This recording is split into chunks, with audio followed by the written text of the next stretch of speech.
У турніры ўдзельнічаюць юнакі і дзяўчаты 2009-10 гадоў нараджэння. Выступаюць 36 пар з 5 абласцей краіны.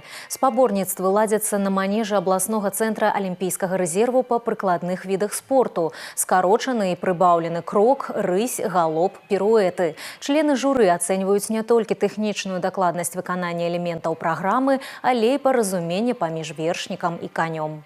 Я занимаюсь уже почти 6 лет, мне это очень нравится. Это общение с лошадьми, с животными. К ним надо всегда найти особый подход, у всех лошадей особенный характер. Я уже очень давно езжу на этом коне, 1,5 года, его зовут Либерал. Вот, мы достаточно хорошо сейчас проехали, он большой молодец, выложился очень хорошо, на все 100%, я очень довольна им. Надеюсь, остальные дни сложатся так же хорошо, и у нас все получится.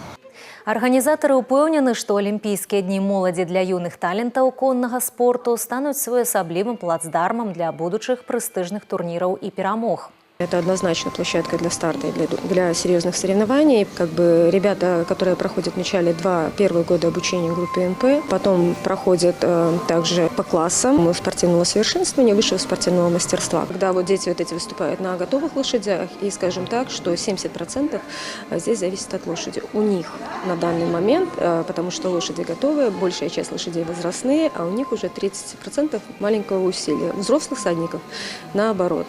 Получается 70% усилия всадника, 30% только усилия лошади. Турнір працягнецца да суботы. На манежы юныя коннікі будуць змагацца за прызавыя месцы ў асабістым першынстве і камандным заліку.